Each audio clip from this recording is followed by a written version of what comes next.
নগাঁও জিলাৰ ঢিঙৰ বৃহত্তৰ টুকটুকি অঞ্চলৰ কটহগুৰি আঞ্চলিক জামে মছজিদত পবিত্ৰ ৰমজান মাহত চলি থকা খানকাহে আহদমিয়াত আজি ঢিং সমষ্টিৰ জনপ্ৰিয় নেতা তথা বিশিষ্ট সমাজকৰ্মী মনোৱাৰ হুছেইন ফাৰুকী উপস্থিত থাকে।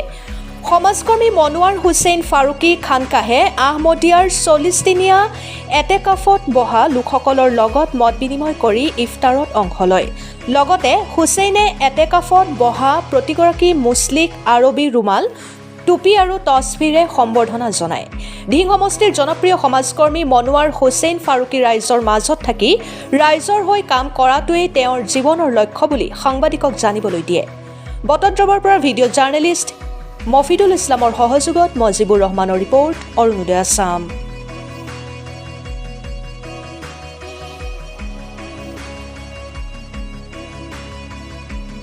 মছজিদ মাদ্ৰাসাত ৰাইজৰ মাজত সদায় আপোনাক দেখা পাওঁ, আপুনি কি ক'ব?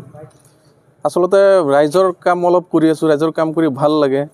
য'ত ৰাইজ আছে বা ৰাইজৰ কিবা অনুষ্ঠান হয় তাত গৈ পেলাই ভাল পাওঁ।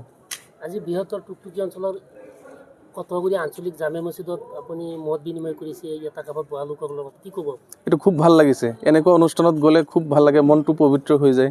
আমাৰ ইয়াত যিসকল মুৰব্বীয়ানসকল এটেকাফত বহিছে তেওঁলোকক লগ পালে মনটো শান্তিৰে ভৰি যায়। আপোনাৰ ভৱিষ্যত কি বুলি ভাবে? সমাজৰ হৈ কি কৰিম? নাই, মই সমাজৰ হৈ কামেই কৰিম আৰু য'ত সামাজিক অনুষ্ঠান হ'ব বা সমাজৰ কিবা কাম থাকে তাত সদায় থাকিম। আপোনাৰ নাম? মনোৱাৰ হুছেইন ফাৰুকী। আপুনি এনেই কি কৰে? মইতো এনেই শিক্ষকতা কৰোঁ। তুমি আহি আমাৰ কটহগুৰি আঞ্চলিক জামে মছজিদত এটেকাফত বহা লোকসকলৰ লগত মত বিনিময় কৰিছে, একেলগে ইফতাৰ কৰিছে। আপুনি এজন বিশিষ্ট মুফতি হয়, কি ক'ব? আঞ্চলিক জামে মছজিদত এটেকাফ হৈছে। আমাৰ মনোৱাৰ বাই সমাজসেৱক হিচাপে ইয়াত আহি লগ পাইছে। আমাৰ এই মছজিদৰ যিমান মুছলি আছে চবেই আনন্দিত, আজি উৎফুল্লিত। তেখেতক ভাল পাইছে, একেলগে ইফতাৰ কৰিছে, নমাজ পঢ়িছে আৰু কিছু বস্তু বাহিনী গিফ্ট হিচাপে হাদিয়া হিচাপে আমাৰ মুতাকিবিন হজৰতক দিছে। আমি ভালেই পাইছোঁ। তেওঁ বোলে এজন সমাজকৰ্মী হয় আৰু শিক্ষক নহয়, শিক্ষক হয়।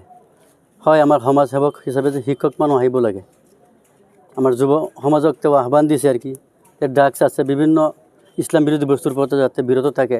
বিশেষভাৱে ৰমজান মাহত আমাৰ মুছলিম মানুহ এনেও গুনাহৰ পৰা বিৰত থাকিব পাৰে আল্লাহ পাক ৰাব্বুল আলামিনে নিৰ্দেশ দিছে। এইটো মাহ পবিত্ৰ মাহ।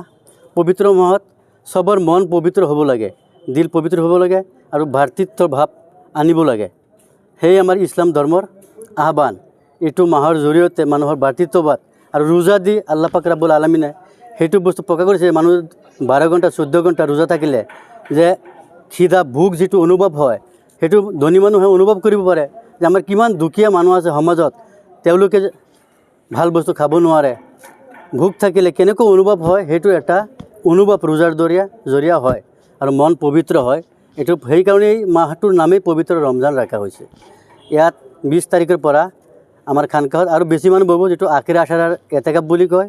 আৰু সেইটো এটেকাফ আমাৰ মুছলিম সমাজৰ যিমান মছজিদ আছে চব মছজিদতে হ'ব লাগে। সেইটো মই ৰাইজক আজিৰ এই মিডিয়াৰ যোগে আহ্বান জনাইছোঁ। আমাৰ যিমান মহল্লা মছজিদ আছে চব মছজিদত এই এটেকাফৰ ব্যৱস্থা কৰিব লাগে। ৰমজান মাহৰ সেইটোৱে আমাৰ বিশেষ উদ্দেশ্য।